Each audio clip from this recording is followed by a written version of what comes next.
In this video, we're going to talk about the rock cycle and the three main types of rocks. The first rock type we're going to talk about is igneous rocks, and they cool from molten rock material. And we classify them based on the way that they have cooled. So either they can cool above the surface of the earth, or they can cool below. So we have different terms to describe an igneous rock based on if it's formed above or below the surface. So above the surface of the earth, these rocks are known as the volcanic rocks. Below the surface would be plutonic rocks. We also could call them extrusive rocks, like exiting, you're leaving the surface of the earth, or intrusive. So inside means like you're inside the surface of the earth. Okay, so these are going to be synonyms. You might hear me say extrusive or volcanic or plutonic or intrusive. Okay, so they are indicating where the volcanic rock has formed. So now, if we're talking about rocks, we're going to start from molten material. Okay, so we have our molten blob. It's going to cool. And if you have molten material which cools to form a rock that is solid, okay, it's going to be classified as igneous. Now, rocks and the rock cycle indicate that they can always change. And any rock type can be formed into any of the other two rock types. So we're going to talk about the next rock type, which is sedimentary.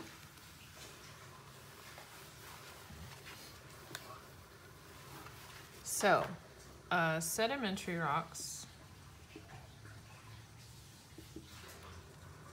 are formed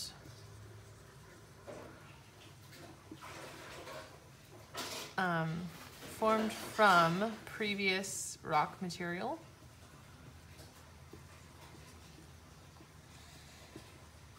So if I take a rock at the surface of the earth and let's say this is my earth, here's my little rock boulder, and I start to break it down into smaller and smaller pieces, eventually, after enough time, I'm going to have small clasts of rock, okay, or we might call them sediments, which form, they might lithify, okay, into like a sandstone. That is a type of sedimentary rock, which is composed of sand-sized grains. Okay, grains and clasts mean the same thing. Sediment is not interchangeable with sedimentary. So sediment means loose material. A sedimentary rock indicates that it has been lithified, it's been cemented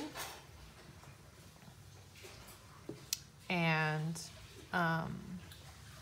consolidated. Okay. All right. Now you also can have, so you can have clastic sedimentary rocks, which are like the ones that I've just described. So made up of pieces of rock. Okay. A sandstone, a conglomerate. Those are good examples of a clastic. You also can have a chemical sedimentary rock. And a chemical sedimentary rock would be like halite. Okay, this is also known as rock salt. So those are our evaporites. So a chemical, I spelled that wrong. A chemical sandstone, a chemical sedimentary rock is going to be composed of just one mineral. It could be a combination of minerals, but majority of the time it's going to be one mineral. So it's not made up of pieces. Instead, it's made up of a mineral. So halite or rock salt, like the salt you sprinkle on your food, would be an example of a chemical sedimentary rock. Now, there's a third type, and it's kind of lumped together. So you could have either, make some room here. You can have a biochemical or bioclastic. Okay, so bio means life, so there's some sort of life component to the rock. This is seen through fossils. That's evidence of previous life. So you might see shells, okay, or traces of life. Okay, so you can have either biochemical or bioplastic. So really there are two main categories, and then we can further classify them down to be biochemical or bioclastic.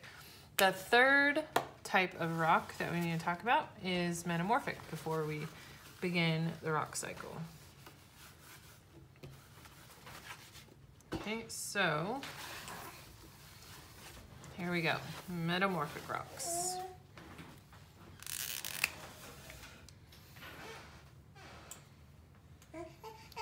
So, a metamorphic rock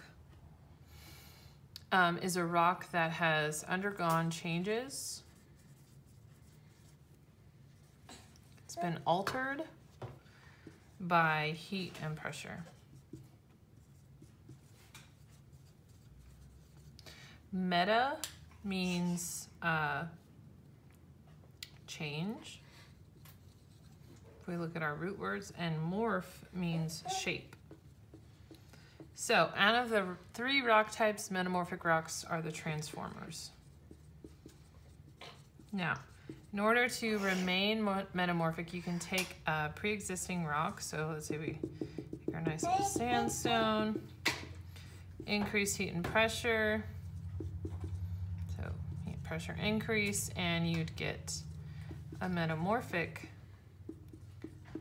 rock quartzite. Now, they look the exact same to you, but they would look different in hand sample. These grains will be closer together and larger.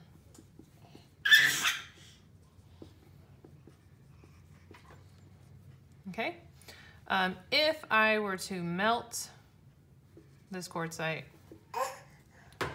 into magma, molten rock material, it would no longer be metamorphic. Okay, it'd be magma. So metamorphic rocks undergo changes, but if they melt, they would recrystallize and be an igneous rock.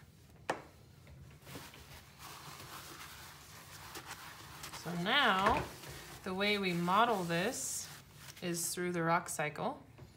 Okay, so I put on my types of rocks first in boxes to help me out. So I have sedimentary, I have metamorphic, and the third is igneous. Okay. And starting materials that are used are put in circles. So I put them as a circle. So I've got sediment in a circle, and I've got magma in a circle. Okay? So if magma cools, So cooling or cools would form an igneous rock. Then if an igneous rock turns to sedimentary, I drew my arrow wrong. If an igneous rock wants to become sedimentary, it's going to weather and erode. So break down and be transported and form sediment. A metamorphic rock could also weather and erode. So I'm going to abbreviate, weather and erode. And a sedimentary rock could even turn into sediment. And sediment can turn into a sedimentary rock if it is lithified. So you're starting to see all these interconnections between the three rock types. Okay, and so a metamorphic rock, or a rock can become metamorphic, an igneous rock could become metamorphic if it undergoes heat and pressure. Now remember, if it melts, it forms magma and could form an igneous rock. An igneous rock could also melt and become magma. A sedimentary rock can also melt. Put another magma over here. Okay, so melting, cooling, and form igneous. So the rock cycle basically just shows us different ways that each rock type can become another. There you go. That's the rock cycle and the three types of rocks.